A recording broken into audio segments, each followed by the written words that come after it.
भोपाल के JP hospital में जिला शीघ्र हस्तक्षेप केंद्र को शुरू किया गया, जिसका उद्घाटन स्वास्थ्य मंत्री प्रभुराम चौधरी द्वारा किया गया।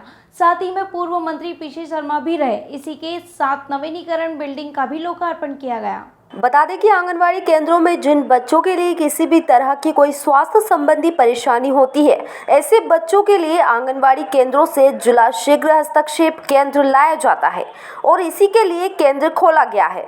इसके अंदर में उन बच्चों का परीक्षण किया जाएगा जिनके लिए किसी भी तरह की नाक, कान, आँख या खांसी की समस्या है, तो उनका यहाँ पर परीक्षण किया जाएगा और उन्हें शीघ्र इलाज दिया जाएगा, जिससे बच्चों में होने वाली बीमारी को रोका जा सके। ये आरबीएस की जो हमारी टीम रहती है वो आंगनबाड़ियों में जाती है, स्कूल में जाती है और जो हमारे बच्चे हैं 18 से कम उम्र के जो बच्चे हैं, 5 साल से कम उम्र के जो बच्चे हैं, वहाँ पर जाकर टीम पूरा परीक्षण करती है और अगर किसी बच्चे में कंजेनाइटल डिफेक्ट मतलब बर्थ से ही अगर कोई डिफॉर्मिटी अगर कुछ होती है तो उनको इस केंद्र में लाते हैं और यहाँ केंद्र में फिजियोथेरेपी करते हैं। उनको किस तरीके से ट्रीट करना है, चाहे दांत की हो, चाहे हमारे आँख की हो, चाहे और बाल हृदय रोग उपचार, मुख्यमंत्री बाल हृदय रोग उपचार केंद्र होता है जो कोक्लियर जो सुनाई जिनको कम देता है उन लोगों के लिए। तो ये नवीन भवन आज बनकर तैयार हुआ है, जिसका आज हम लोगों ने यहाँ लोकार्पण किया। इससे क्या फायदा मिलेगा? नहीं, बच्चों को देखिए शुरू से ही अगर बच्चा कोई उसमें डिफॉर्मिटी है, किसी भी अंग में है, कहीं सुनवाई नहीं देता है, उनको यहाँ लाते हैं तो वो शुरू में ही जब बच्चे को अगर बड़ा हो जाता है तो उसको बदलने में उसको टाइम लगता है, लेकिन शुरू से ही अगर बच्चे को आइडेंटिफाइड कर लिया जाए और उसका पूरा उपचार किया जाता है तो वो नॉर्मल स्थिति में आ जाते हैं। ठीक है।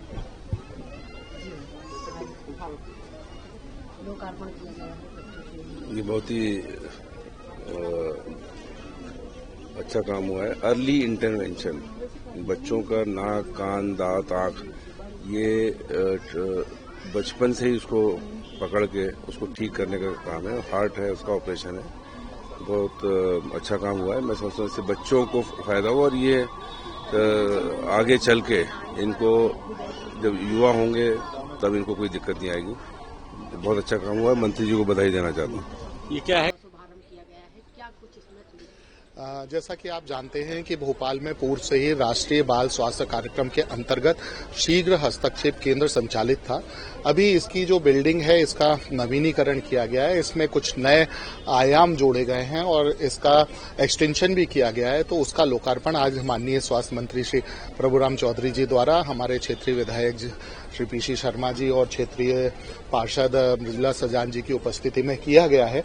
और इस शीघ्र हस्तक्षेप केंद्र में पुरानी हस्तक्षेप केंद्र की तरह सभी सुविधाएं, जिसमें जैसे चाइल्ड साइकोलॉजिस्ट हो, चाहे ऑडियोलॉजिस्ट हो, ऑडियोमेट्री हो, हमारे नेत्र परीक्षण की बात हो, ऑप्थेल्मिक असिस्टेंट्स हो या फिजियोथेरेपी हो, ऑक्यूपेशनल थेरेपी हो, स्पीच थेरेपी हो, इन सभी की सुविधा यहाँ पर उपलब्ध रहेगी। जैसा कि आप जानते हैं कि अगर पहले ही हम जल्दी से जल्दी बच्चों में डायग्नोसिस इन चीजों का कर दें, चाहे वो सेरेब्रल पैल्सी की बात हो, चाहे वो डाउन सिंड्रोम की बात हो, तो उनको अगर हम अर्ली इंटरवेंशन करें तो उसमें नतीजे बेहतर हो सकते हैं। इसके अतिरिक्त जैसा कि आप जानते हैं कई बार बच्चे मूक बधिर होते हैं और उनको हम जल्दी पहचान लेते हैं तो हम कॉक्लियर इम्प्लांट उनका करवाते हैं सर्जरी, और सर्जरी के बाद उनकी स्पीच थेरेपी करवाते हैं। आज जैसा कि आपने देखा कि हमारे पूर्व में कॉक्लियर इम्प्लांट किए हुए या पूर्व में हार्ट सर्जरी करवाए हुए या पूर्व में कैटरेक्ट, कंजेनाइटल कैटरेक्ट की सर्जरी करवाए हुए या स्क्विन की सर्जरी करवाए हुए बच्चे भी आए हैं जो सर्जरी और उसके बाद फिजियोथेरेपी के बाद बिल्कुल अपनी नॉर्मल लाइफ जी रहे हैं। जैसे कि आपने देखा होगा कि अभी एक बच्ची आई थी जो जन्म से मूक बधिर थी, पर उसका हमने कॉक्लियर इम्प्लांट का ऑपरेशन करवाया, उसके बाद उसको हमने स्पीच थेरेपी दी और अभी वो बहुत ही अच्छी तरह से पढ़ रही है, लिख रही है और केंद्रीय विद्यालय में एक सामान्य छात्रा के रूप में अपना जीवन निकाल रही, गुजार रही है। तो उन्हें कुछ पे करना पड़ता है या ये सब? ये पूरी सुविधाएं बिल्कुल निःशुल्क है, चाहे वो किसी भी तरह की थेरेपी हो, चाहे वो ऑपरेशन हो। जो गवर्नमेंट द्वारा चिन्हित अस्पताल है वहां पर ये ऑपरेशन करवाए जाते हैं और इसका पूरा खर्चा सरकार उठाती है। तो अगर हम देखें तो ये पूरी तरह से निःशुल्क है और इसमें बच्चे को या उसके माँ बाप को अपनी तरफ से कुछ भी खर्च नहीं करना होता।